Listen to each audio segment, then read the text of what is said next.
For the last 5 years, we've been pursuing a comprehensive approach to a citywide crisis. In my view, with three specific components.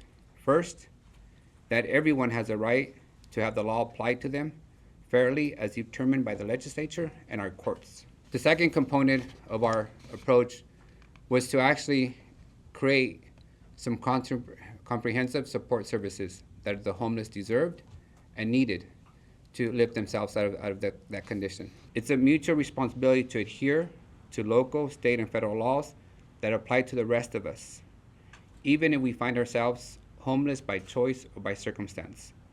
This next phase of helping the homeless residents is to ensure that we are not enabling their ongoing drug use and criminal activity that leads to unsafe neighborhoods and prolongs their own homeless status. The City of Fresno has been working extremely hard for many years to help those who are homeless. We've spent hundreds of millions of dollars creating housing.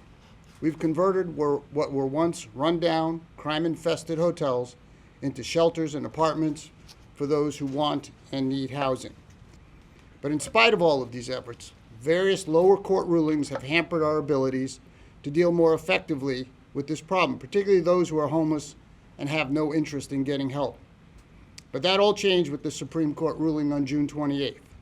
The Supreme Court ruled that cities can now fine or arrest people who are sleeping or camping in public areas, which allows cities to clear or ban homeless encampments more easily.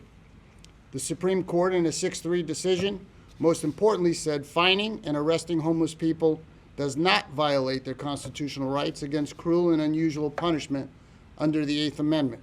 What this ordinance is not is anti-homeless, although I'm sure some folks will try to frame it that way. What this ordinance is a tool to help support our local schools, our parks, our bus stops, and small businesses that are being negatively impacted by these encampments. Unfortunately, about 20% of the population out in our community that are unsheltered are chronically homeless. They have mental health issues, severe substance abuse issues. They are frequent law violators, committing arsons, breaking into residences, stealing copper, and creating disruption with our community, and oftentimes violent crimes to include rape, robbery, and assaults, and far too often murder. And so we know that the population we're dealing with and have dealt with, I believe we have taken care of those that had a willingness to get help. Many of the individuals out there are very defiant. They say no to services, no to shelter, no to treatment, and they're not leaving. They're not going to be removed from a sidewalk. They're not going to be removed from a park. Well, in those cases where that defiance is met, the officers have an alternative, and that alternative is to arrest. And they will arrest those individuals because that is what the citizens of Fresno expect, and that is what the Supreme Court has said is allowable.